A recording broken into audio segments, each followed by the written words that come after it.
Iwang Suksma no mangadilinuwih Iwang Suksma no mangadilinuwih payungana marang panjenenganing sun sumrambahe para warga Gung ingkang mapan ana ing negara Ngamarta. Duh Koko Prabu, saksampunipun asat punang riwe kang sarta lenggah kanthi satata kepareng kula ingkang rayi cumadong katerangan awit boten wonten ingkang kula suwuni pirsa kejawi namung paduka Koko Prabu kekalih Koko Prabu Kresna dalah Koko Prabu Baladewa. Perkawis menapa Yayi? Sumangga kula aturi paring dawuh. Prabu Kresna lan Pandhawa menika ibarate kreta jaran sakusire. Kreta jarane Pandhawa kusire Ratu Dwaramati ingkang kanthi mekaten menawi wonten ruwet renteng ingkang dipun sandang kalian kadang para Pandhawa sampun sakmajipipun kula nderek hangu dari reruwet hamadangaken pepeteng. Sumangga kula aturi ambabar pangandikan Yayi ingkang raka ing Mandura nedya ngangklungaken jangga nilingaken karna nengga rumentah sabda pangandikanipun Yayi Aji Puntadewa. Koko Prabu, saksampunipun para Pandhawa kasembadan mbabati Wanamarta satemah para Pandhawa kasembadan adeg praja ingkang winastan negari Ngamarta utawi negari Ngendraprasta, kula kalian kadang para Pandhawa sanesipun anggadhahi niat anggadhahi karekat kepengin ngunjukaken rasa syukur dumateng Gusti ingkang murbeng dumadi. Inggih, la lajeng liripun kados pundi Yayi? Duh Koko Prabu, Sabta Ari Kawuri kula nampi wangsit ingkang dumeling ing karna wangsit kala wau saking pukulun Bathara Indra. Inggih awit pukulun Bathara Indra ingkang yasa wujudipun bumi Wanamarta menika ingkang sakmangke sampun binangun dening para Pandhawa ngantos dados kraton ingkang endah lan edipeni. Pukulun Bathara Indra paring dawuh minangka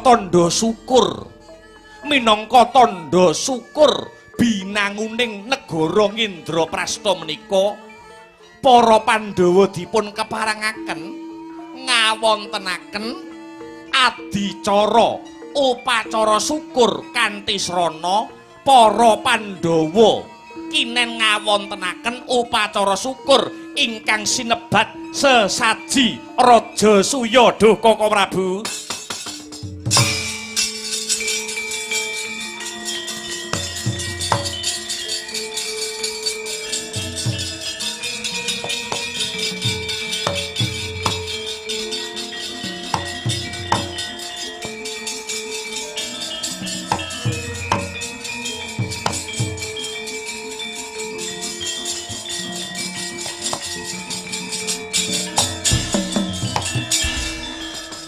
sabantuk pahyune ngalah giya tumelah mangolah ngelmu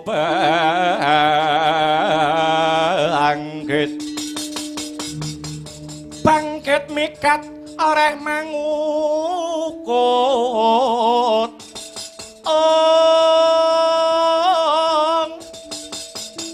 kukutaning Siwangga yen mangkono patut sinebut wong sepuh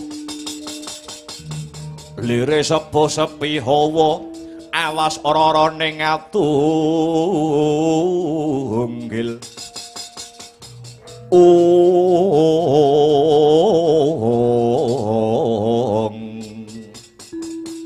sesaji Raja Suya lakar kados mekaten dunjeng Koko Prabu.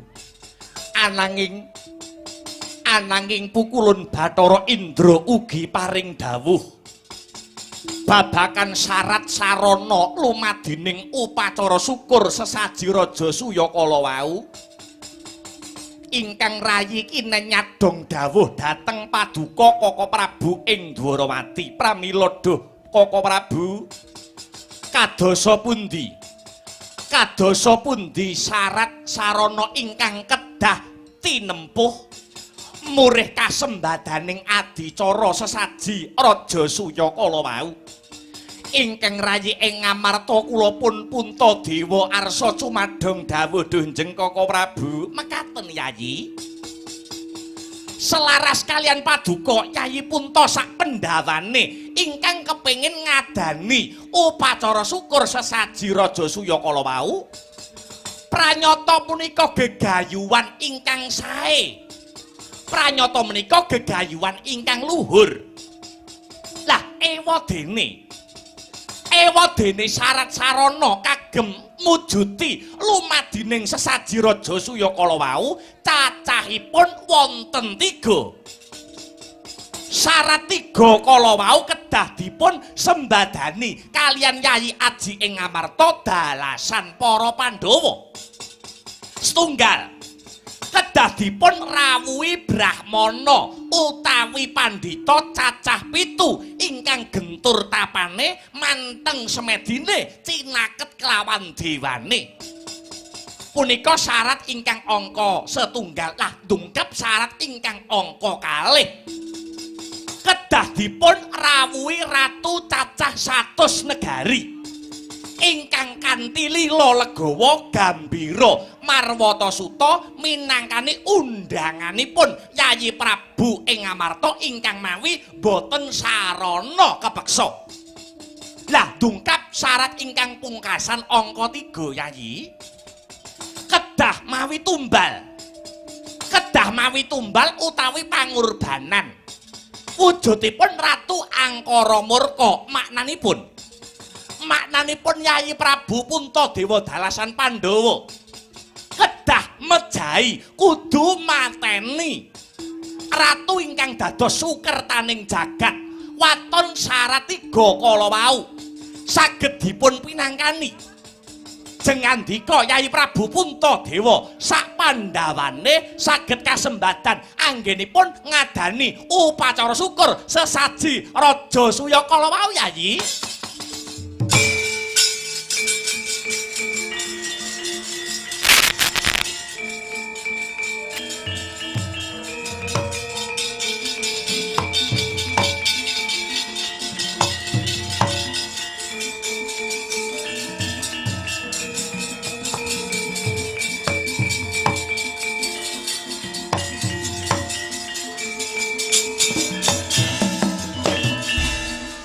Untap utamaning katong denira karatating budaya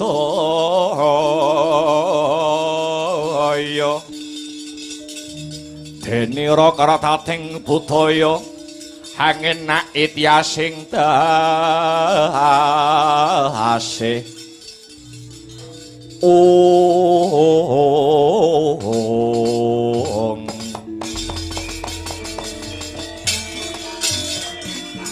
mangkyo tarajating praja kawuryan musunyarore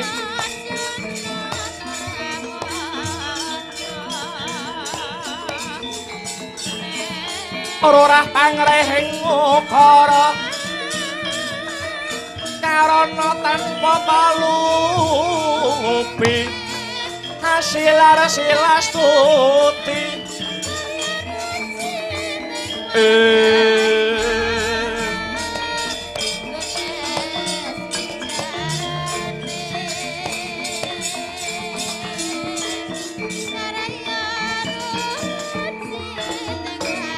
Kaka Prabu Ndwarawati, Kaka Prabu Sri Bathara Kresna wonten dawuh Yayi syarat angka 3 kala wau kedah mawi tumbal utawi pangurbanan wujudipun Ratu Angkara Murka lakar kasinggihan. Yayi Prabu Puntadewa dalasan para Pandhawa kedah mejahi ratu ingkang dados sukertaning bawana. Lajeng sinten Nalendra angkara murka ingkang dados sukertaning jagat kala wau Dunjeng Koko Prabu. Yayi, Ratu angkara murka ingkang dados sukertaning jagat boten wonten sanes kejawi. Ratu ing negari Giri Bajra, jejulukipun Prabu Jarasandha. Duh Koko Prabu, lajeng menapa dosa ingkang sarta kalepatanipun Prabu Jarasandha kok ngantos sinebut ratu ingkang dados sukertaning jagat lan kedah dipun pejahi Dunjeng Koko Prabu. Yayi, kula aturi radi majeng anggenipun lenggah badhe kula critani, badhe kula dongengi sejarahipun laire si Jarasandha ratu angkara murka ingkang pranyata Jarasandha kala wau dados kliliping para satriya tanah Jawa. Kados mekaten sejarahe laire si Jarasandha ngantos saged sinebut ratu angkara murka, ratu sukertaning bawana. Kados mekaten larah-larahe laire Jarasandha. Yayi,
katan ngawruhi kang tekane tanpa sangken.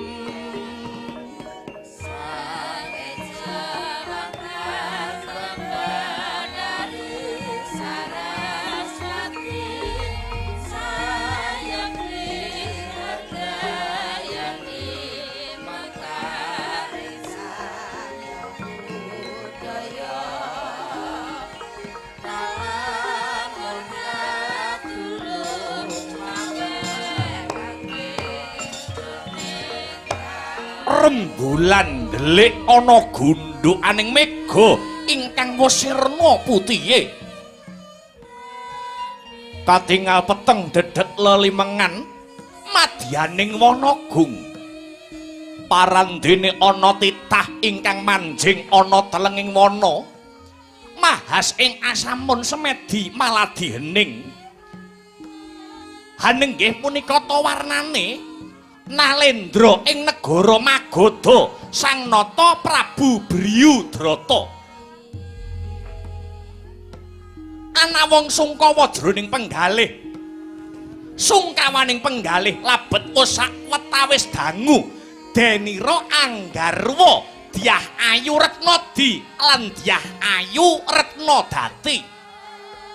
Parandene dereng kepareng pinaringan momongan.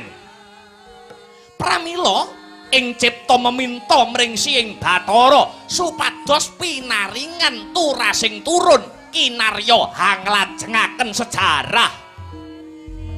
Kedadak sakala ing mangke ana cahya manter sak sada lanang tumurun wonten madyaning wana.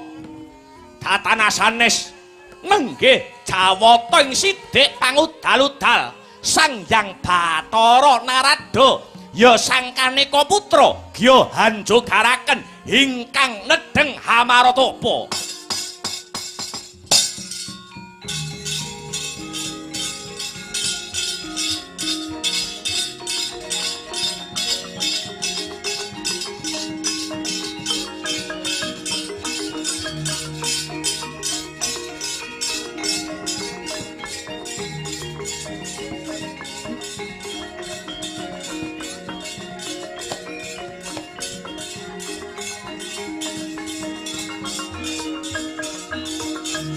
Bryudrata.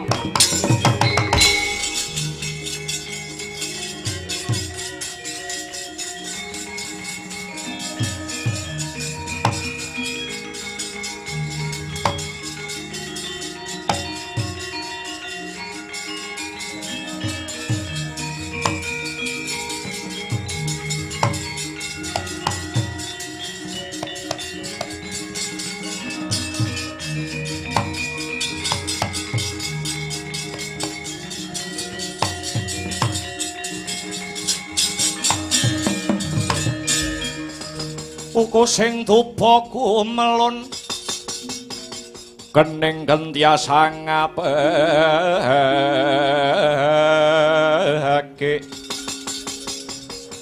kawengku sagung jajahan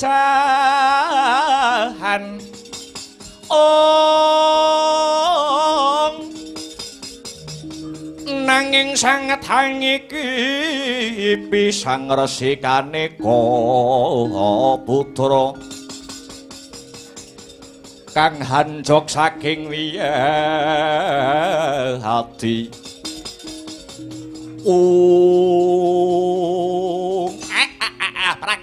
praginjang pak wong buk bolong kali codenge taniline aja kaget yo ngger.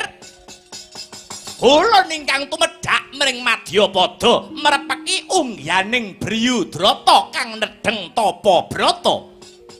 Waduh pukulun andadosaken kejot raosing manah keparengaken kula ngaturaken sembah bekti kula kunjuk wonten sahandhap pepada paduka Hyang Adi Pukulun sang Kaneka putra. Ya wis ulun tampa gawe bombonging tias ulun. Duh Pukulun mesti kemawon paduka Pukulun boten kekilapan anggen paduka merepeki dumateng jasad kula.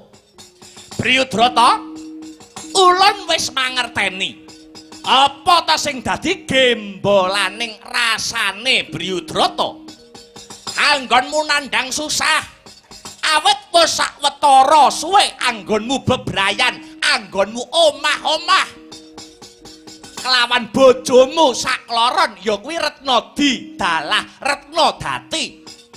Ewadene engga seprene durung pinaringan momongan.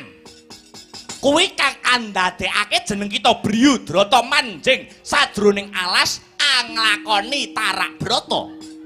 Nuwun inggih Duh Pukulun. Bryudrata wonten dawuh.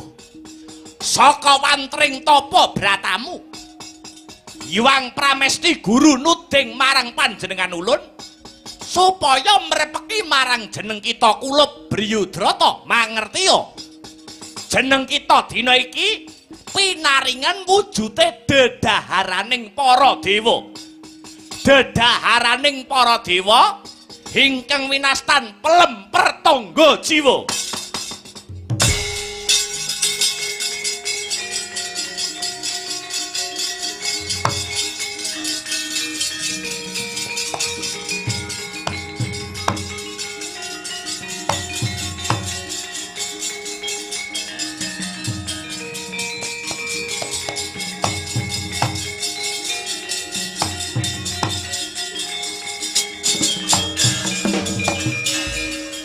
An samar pamoring suksma sinuksma ya winahya ing ngasepi sinimpen telenging kalbu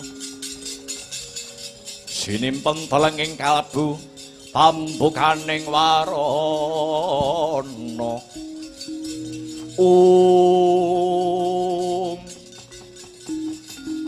pelemper tangga jiwa pancen kapara nyata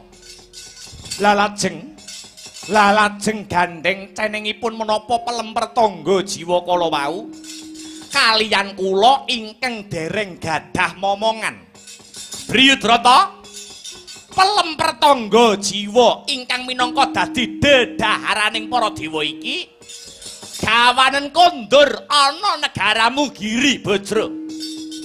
Sakwise mangkono garwa kita sakloron kinendahar wujute pelemper tangga jiwa iki mau. Kanthi cara mangkono muga-muga apa kang dadi sedyamu bakale kasembadan garwamu kekarone bakale garbini. Waduh, ngaturaken panuwun ingkang tanpa pepindhan. Dene Paduka Pukulun Narada sampun ngudaneni menapa ingkang dados panyuwun kula. Mara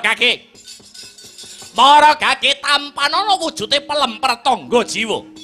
Aja suwe-suwe anggon malah dening Balya ana negaramu negara Magadha. Mangestokaken dawuh kepareng nyuwun pamit do Pukulun Bathara Narada.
Iku saknyatane kunjang sareng hinangku betapa ngeluri ini kundi riangkan dirangan rasa kami arsi angin sasidenan kata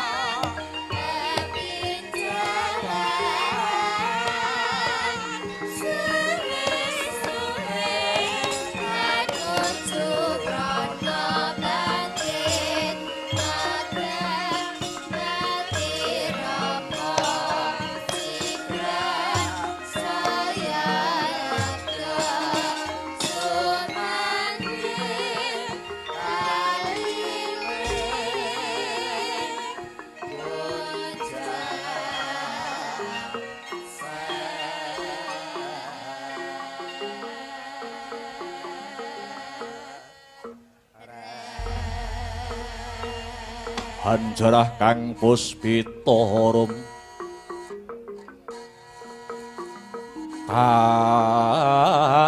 kasiliring samirana mrek Om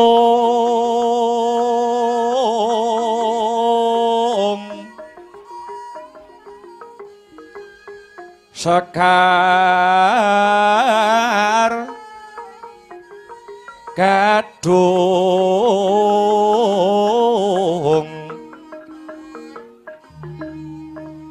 Ko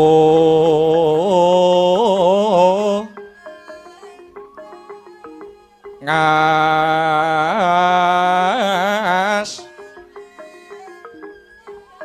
Gandanyo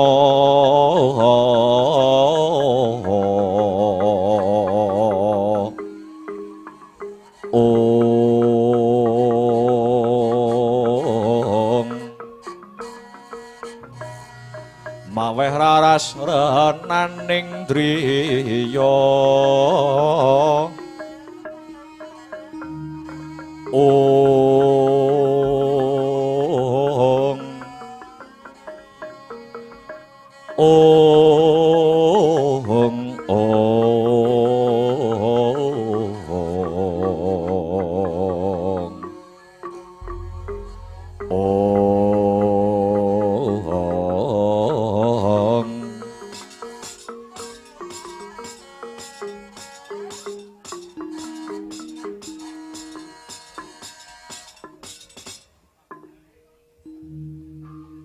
Prasasat kadi dene angentosi sileming palwa gabus kumambanging watu item angrantu dhateng rawuh paduka sinuwun samangke sampun katingal kondur wonten ing negari Magoda batobat kula ingkang rayi ngaturaken sembah pangabekti mugi konjuk sinuwun.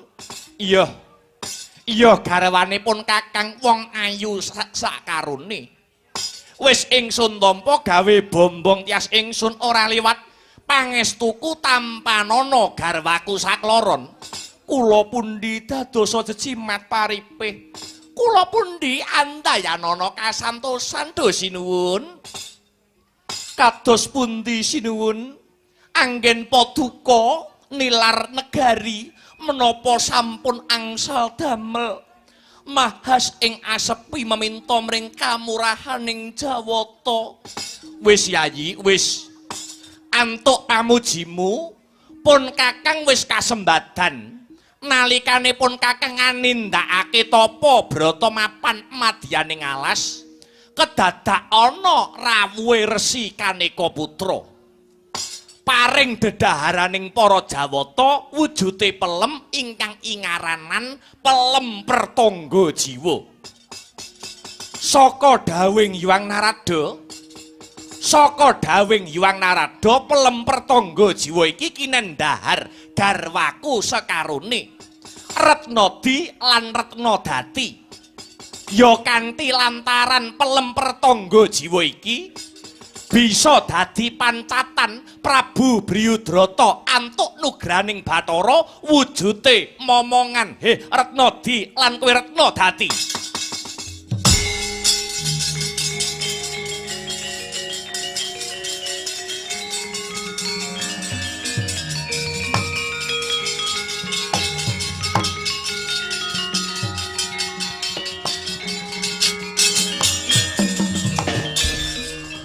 Adya dara-dara miturut anut sumarah mring Gusti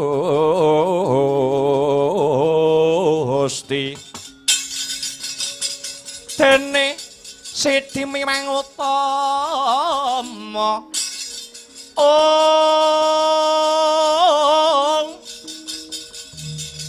panindak ing praja adil bejo dadi bandara rinarapan mring pra abdi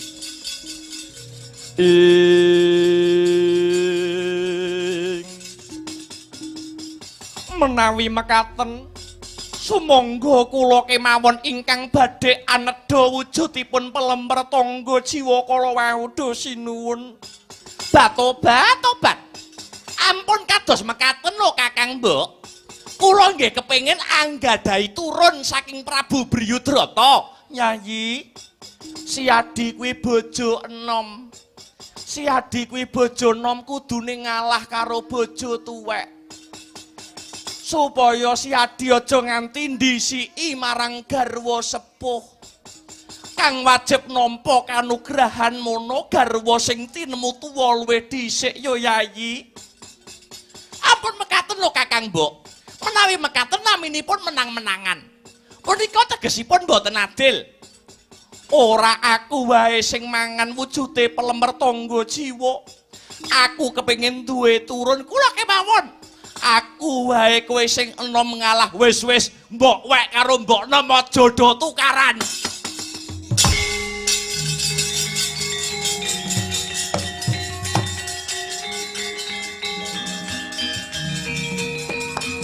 Kula kemawon do sinuwun.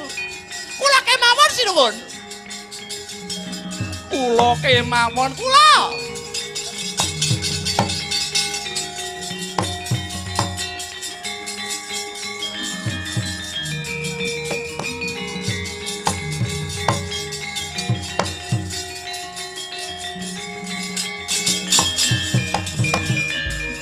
Abang biru lampune disko. Awak guru mikir bojo loro. Sing enom jaluk disayang, sing tuwa wegah ditinggal.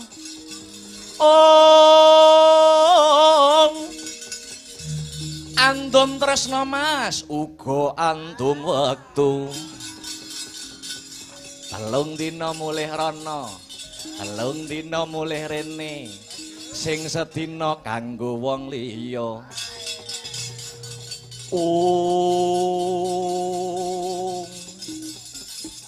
Apa ya ngene iki ya repote duwe bojo loro apa ya ngene iki. Wis. Aja padha rebutan, aja padha regejekan. Sayektine sliramu kabeh kuwi garwaku sing padha-padha ndak tresnani. Mula pelemper tangga jiwa iki prayoga paronen kanggo sliramu kekarone. Yen wis kok paro pelemawe ngadaharen. Yen sliramu sekarone padha-padha ngarbinine.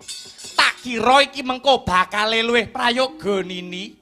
Menawi mekaten do sinuwun kadereng raos kula tan bangkit pinambeng daya-daya badhe kula tedha wujudipun pelemper tangga jiwa. Tobat kula tau rimaringaken wujudipun pelemper tangga jiwa kala wau do sinuwun nyoh mara gage tampanana wujude pelemper tangga jiwa iki nini.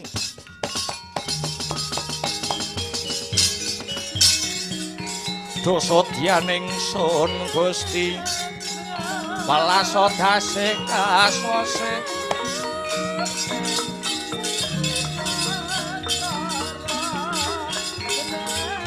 maragya para asmara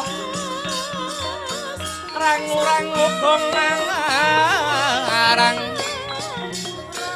ya paringa usada.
ingkang cinarita pelem pertangga jiwa ingkang amung sajuga binelah dados kalih peleme sing lanang nggur siji dinggo rebutan bojo loro peleme sing lanang nggur siji dipangan bojo loro wis ora umum pokoke nalika semanten pagedhonganing lampah putri kekalih wis nggarbini lumampahing wekdal sakedheping netra kedhep sapisan sak candra kaping kalih rong candra telung candra papat lima enem pitu wis ngancik wahyaning mangsa kala jabang bayi medal saking guwa garba ucap ana kaelokaning jagat bayi kang den lairake dening garwa kalih mung wujud separo oh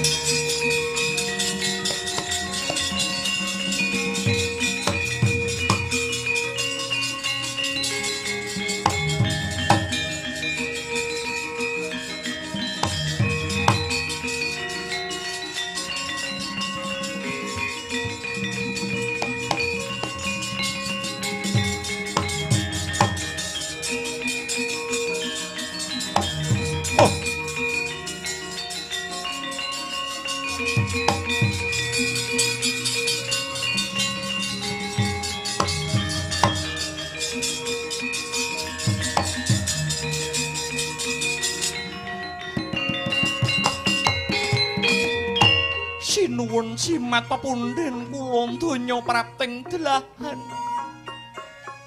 ngaturaken sewu kalepatanipun ingkang rayi tadah wadana batobat sinuwun teka kadah kados mekaten lelampahanipun kenging menapa lairipun jabang bayi boten jamakipun manungsa limrah wujudipun namung sepale-sepale sinuwun. Oh, dewa kula nyuwun pangayoman teka kedah kados mekaten lelampahan ingkang kedah kula sandang lelakon iki mesti bakal jejereng wirang marang asmane Prabu Briyudrata ing atase aku iki Nalendra Gung Binetara ning nyatane panjenenganing sun duwe putra wae kok wujute mung separo-separo. Oh, Yayi. Yen to nganti laire putraku iki kawanguran dening kawula akeh. Kawanguran dening para kawula ing negara Magadha. Ora wuru ngomong bakal ngorek-orek pasuryane wong tuwa. Batobat. Lajeng kersanipun kados pundi sinuwun? Mumpung durung ana sing ngerti kahanane anakku, kahanane atmajaku, mundhak bebanger asmane Prabu Briyudrata kene. Kene anakmu tak buwange ana sajroning alas. Duh sinuwun. Menapa paduka badhe kami tegan dhateng putra paduka piyambak ikhlasna ya Yayi atmajaku kang wujud ora wantah janma manungsa iki mung bakal ndedoyong kanarendrane pun Kakang batobat nanging menika putra paduka lho sinuwun ora sah kakean gunem kang tanpa guna mara gage wenehno aku tak buange ana alas. Ora sudi aku duweni anak kang kahanane kaya mangkono. Tak buang ana tengah alas supaya tetep arum sing dadi asmane Ratu Magadha Yayi.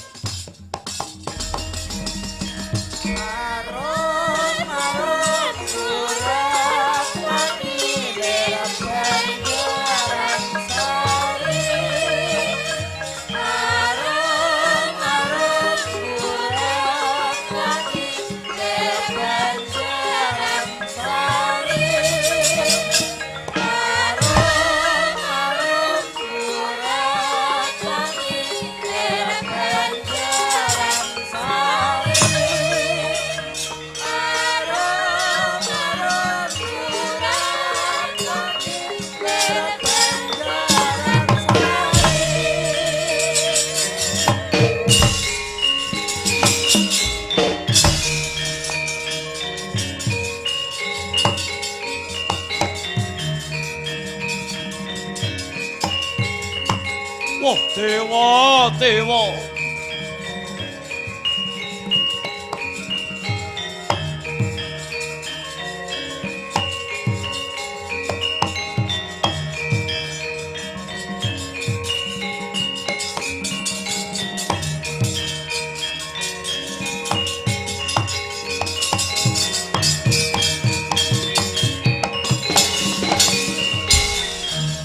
Prabanya Surya sumirat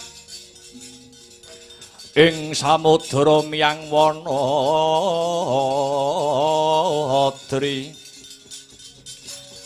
Ing samudra miyang Wanadri jurang jarana rasilup.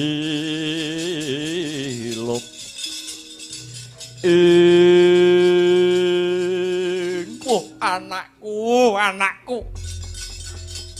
Senadyan kowe ora wujud manungsa lumrah nanging sejatine atiku banget ora negakake kowe mapan ana ing tengahing alas nanging iki mujudake siji-sijining cara supaya ora kawanguran dening kawula sak negara Magadha. Ya yen pancen iki mengko kowe dikodratake uripa nanging aja nganti ngerti marang wong tuamu. Mundhak ngorek-orek marang pasuryane wong tuwa.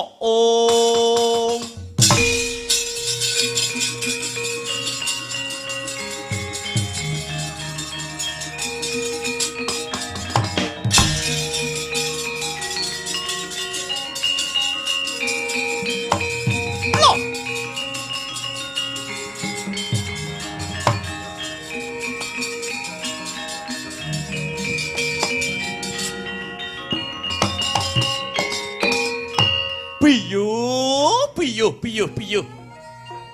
Ya jagat Dewa Bathara, ya jagat Pangestungkara. Aku Nyai Jara kang mbau reksa alas iki. Wiwit mau aku mambu ana wujuding getih, tak kira getih menjangan kang mati ditubruk macan. Lah kok dadi iki ana wujuding bayi. Bayi iki dibuang ana tengah alas.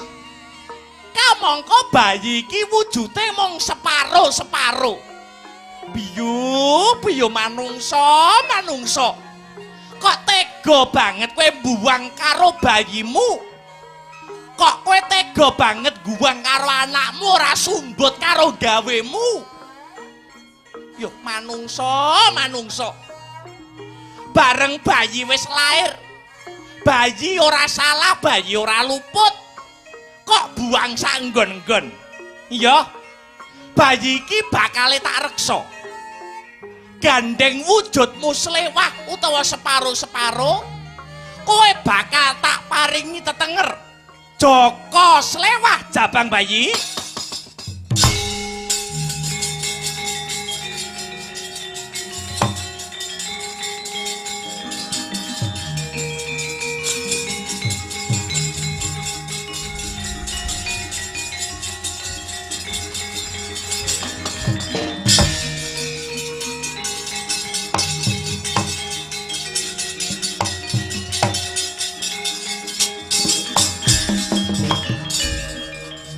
Joko slewah sing dadi tetengermu. Aku Nyai Jara ingkang bakal ngrumat kowe. Kowe uga bakal tak paringi tambahan jeneng ya kuwi Jara Sanda. Amarga ngempek eom saka jenengku ya kuwi Nyai Jara. Senadyan wujudmu ora lumrah, nanging aku ngerti karepmu cah bagus. Lambemu wiwit mau jer klomat klamet merga kowe wiwit lair ora nyecep susune ibumu. Yo aku arep nyusoni kok ya wis ora metu. Sepurane ya cah bagus, sepurane ya nang bocah sikit bocah jentara. Aku kepengin dina iki kowe bisa dadi manungsa sing lumrah. Manungsa sing utuh. Kowe bakal tak dusi nganggo banyu gege. Tak dusi nganggo banyu gege supaya age enggal gedhe. Sinartan aku nyuwun marang sesembahanku Bathara Kala ya Sang Hyang Ludra supaya wujudmu bisa kaya manungsa lumrah ya nang.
Banyu keke nuwuhaken ing bebayu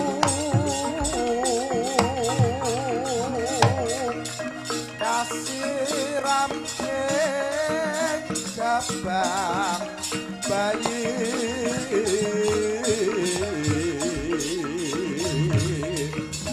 apresepsi lan kalaku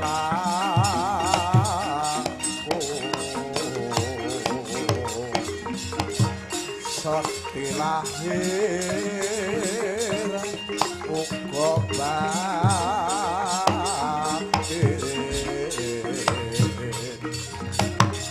kancare sang jara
awas.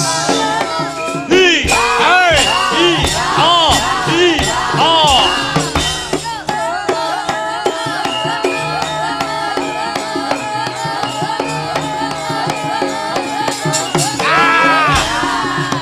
Awas.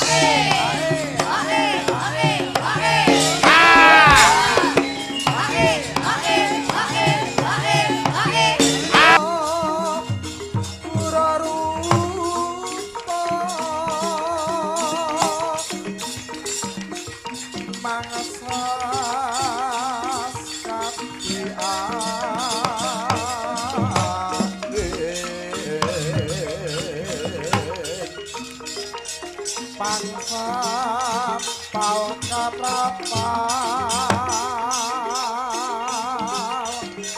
selo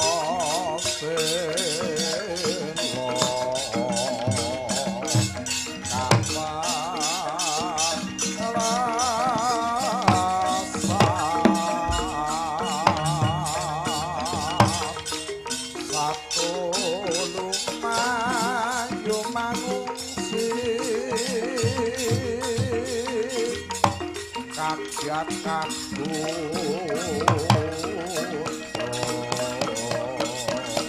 sang joko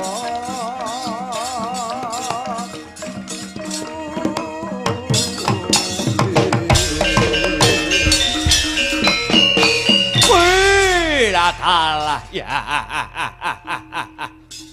Biung ana apa ngger Jara Sandha? Miturut kandhane Biung, Jara Sandha iki mung anakmu pupon, mung anakmu angkat. Lah banjur wong tuaku sing sejati iku sapa? Blakakno Biung. Jara Sandha, piye? Mangerti yo. Kowe kuwi sejatine dudu putraku. Nanging kowe kuwi putrane Nalendra ing Magadha, Prabu Briyudrata. Prabu Briyudrata. Iya.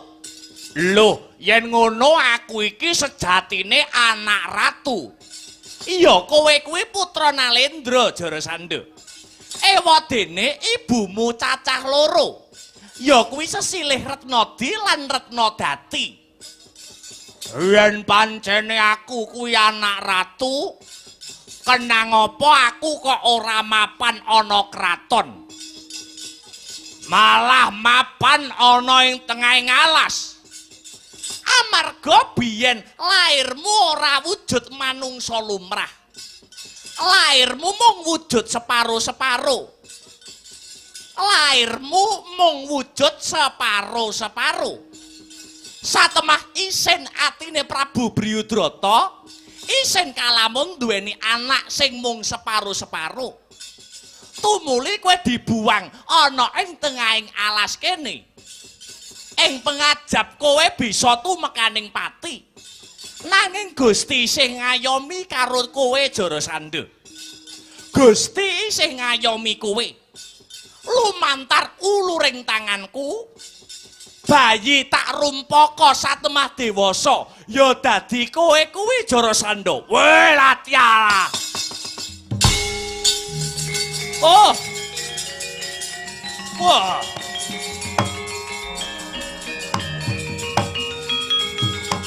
Wah.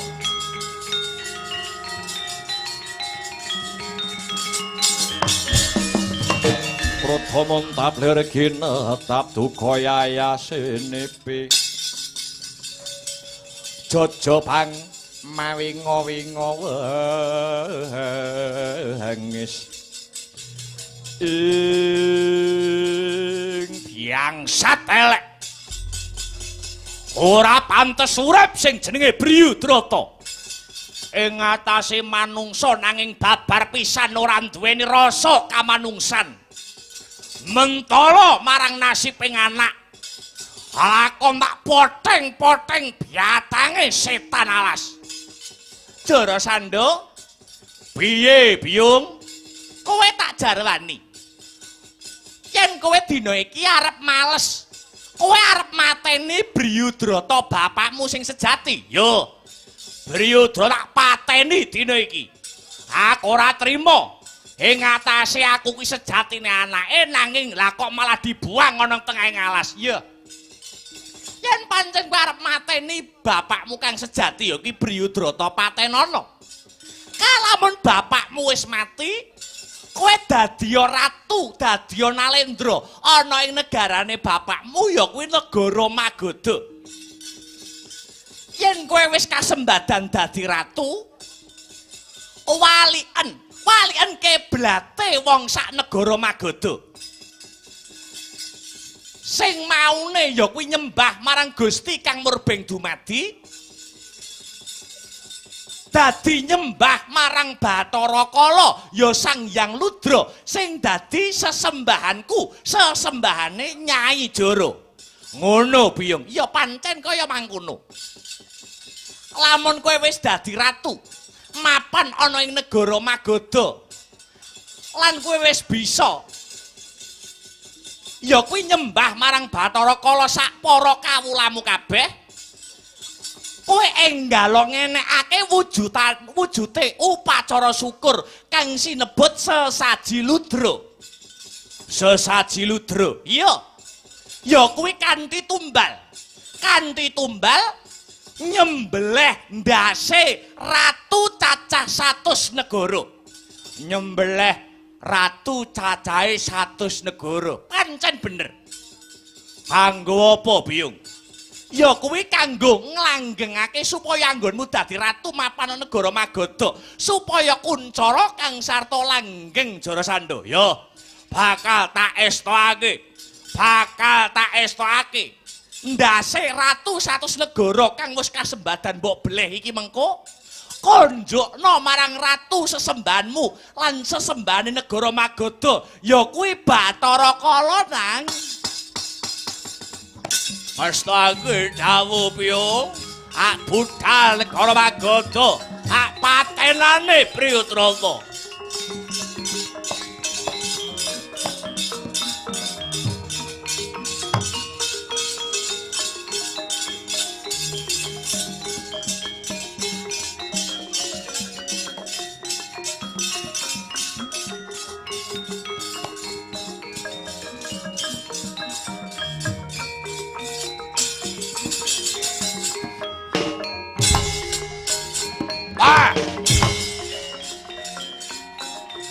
Biar kowe Briyudrata.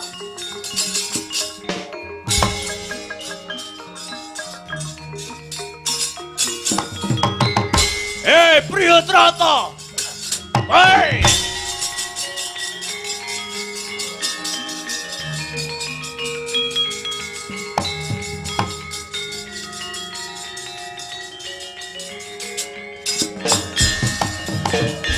Ngendhek sing dadi lakuku sapa kowe? Aku Warangka pepatih ana negara Magadha. Jenengku Patih Reksa Praja. Patih Reksa Praja, pancen bener. Dampyak-dampyak ninggal marang tata krama sapa kowe? Aku Prabu Jarasandha. Apa sediamu tumuju marang negara Magadha kene? Aku bakal mateni Ratu Magadha. Ya kuwi si Briyudrata. Ratu sing ora duweni jiwa kamanungsan. Kowe lah dalah edan-edanan. Wis sak wajibe patih kaya aku iki ngreksa marang kawibawaning ratu. Kowe wani karo aku, ora gelem sumingkir tekan kene kelakon. Tak ilangi nyawamu Jarasandha. Etian. Hei.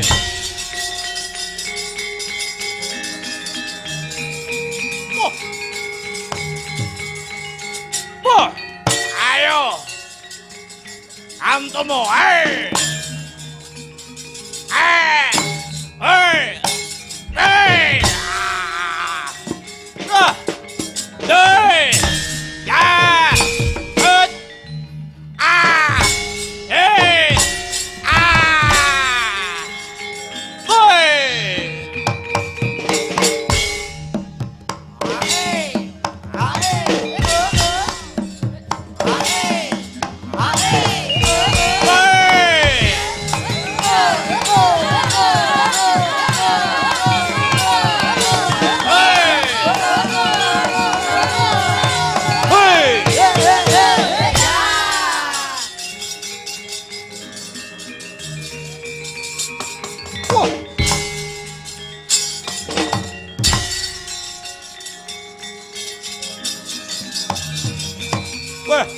sapa iki?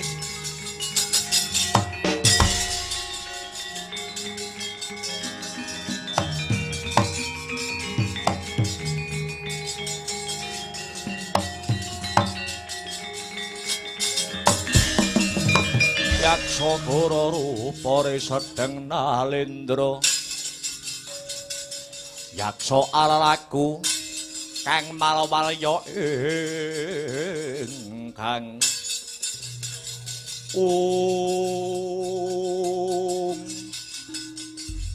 iki sapa iki? Wanuh-wani ngrusak marang katentremaning negara Magadha. Jenengku Jarasandha. Mestine kowe ora lali. Mestine kowe ora pikun. Biyen kowe nate mbuang jejabang bayi kang wujute mung separo-separo. Anak sing mbok buang saiki wis dewasa. Jenenge Jarasandha. Ya aku iki, ayo arep apa kowe? Oh. Oh. Anakku.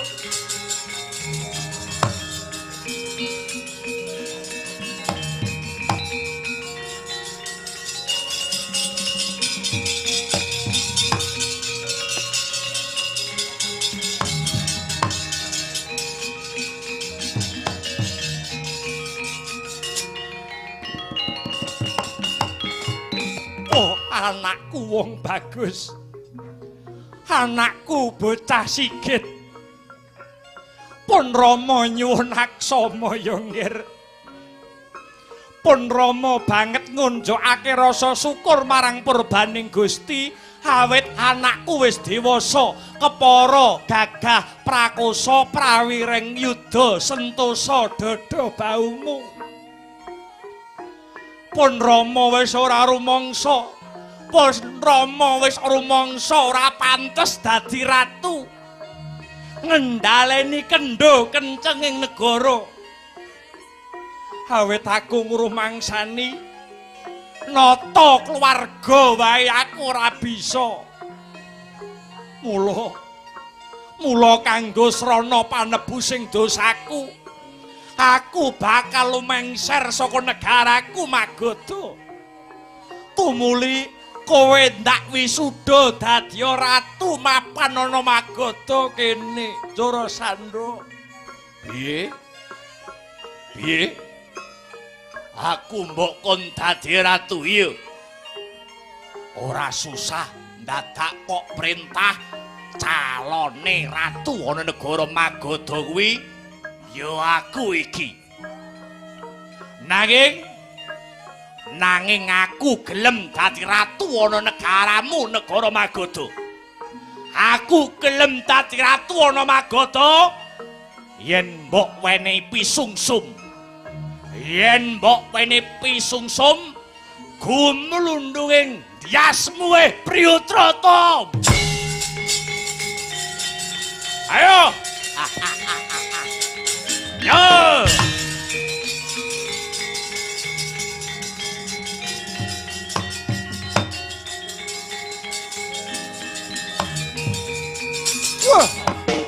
Mati we.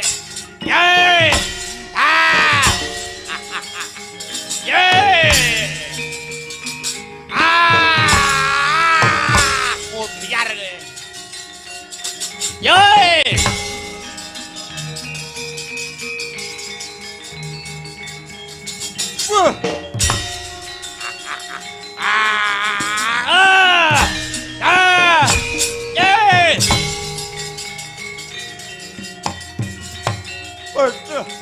Mati aku. Ah, mutiar we. Ah.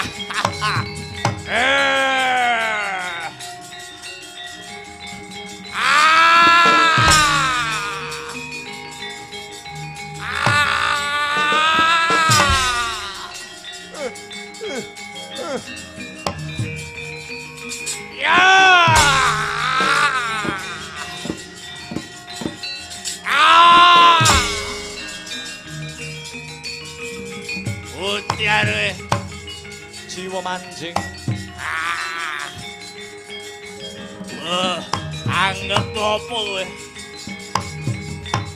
Leh kowe.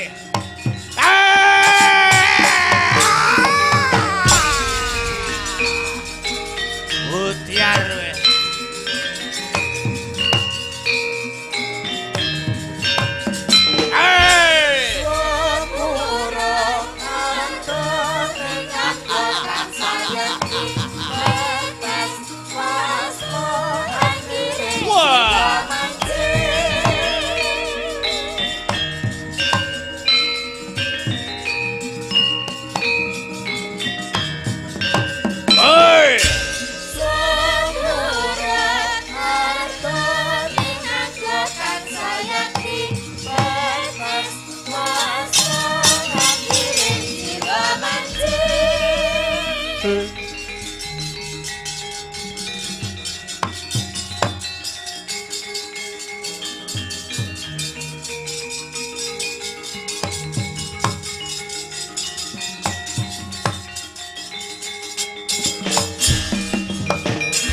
Odiar kowe. Wong tuwa ora urus. Beset kulitmu dadi swalang-walang. Kulitmu sing wis tak beset-beset. Biakale tak dadekake tambur. Tambur mau tak jenengke tambur Kiai Gurnito. Tambur Kiai Gurnito mau bakal tak papanake ana Gunung Setyaka. Sapa wae sing bakal mlebu ana ing laladan Magoda. Tambur kuwi mau bakale muni dhewe tanpa tinabuh. Iki Ratu Anyar Prabu Jarasandha.